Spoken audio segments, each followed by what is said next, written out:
Bonjour à tous, c'est Gianils. Aujourd'hui, on va parler d'un sujet très important en géographie. Les fleuves, tu en as sûrement déjà entendu parler. La Loire, la Seine, le Rhône. Tout ça, ce sont des fleuves. Mais sais-tu vraiment ce que c'est un fleuve? Qu'est-ce qu'un fleuve? Un fleuve, c'est un grand cours d'eau. Il naît dans une montagne ou dans une colline et il se jette dans la mer ou dans l'océan. Attention, tous les cours d'eau ne sont pas des fleuves. Si le cours d'eau se jette dans un autre cours d'eau, c'est une rivière. Par exemple, la Marne, elle, se jette dans la Seine. Donc, c'est une rivière. Mais la Seine, elle, se jette dans la mer. Donc, est un fleuve. Donc, retiens bien. Rivière se jette dans un autre cours d'eau. Fleuve se jette dans la mer. Ou océan, bien sûr. Les parties d'un fleuve. Un fleuve, c'est comme une longue route d'eau. Il est divisé en 3 grandes étapes très importantes. La source, là où le fleuve commence.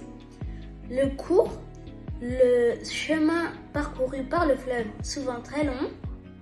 L'embouchure, là où le fleuve se jette dans la mer ou l'océan. Certaines embouchures forment un delta, comme le Nil en Égypte par exemple. Et certains fleuves se divisent en plusieurs bras avant d'arriver dans la mer. Les grands fleuves de France. En France, nous avons plusieurs grands fleuves. La Loire, le plus long fleuve de France, plus de 1000 km. Elle traverse des villes comme Orléans ou Nantes, avant de se jeter dans l'océan Atlantique. La Seine traverse Paris et se jette dans la Manche.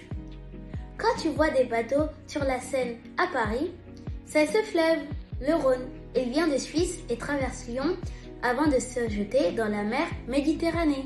La Garonne, elle traverse Toulouse avant de se jeter dans l'estuaire de la Gironde.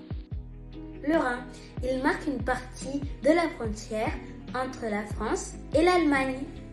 Tu vois, les fleuves traversent tous les pays et grâce à eux, les humains ont pu voyager, commercer et vivre près de l'eau depuis des siècles. Les grands fleuves du monde.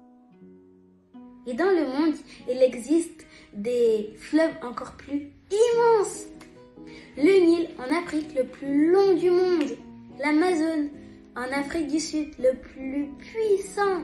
Le Mississippi aux États-Unis, très connu pour son histoire et ses bateaux.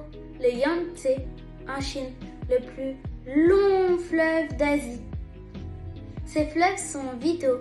Ils servent à arroser des cultures, produire de l'électricité, transporter des marchandises et même abriter des animaux incroyables. Petit récapitulatif.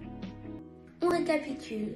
Un fleuve, c'est un long cours d'eau qui se jette dans la mer ou dans l'océan. Elles, les rivières, se jettent dans d'autres cours.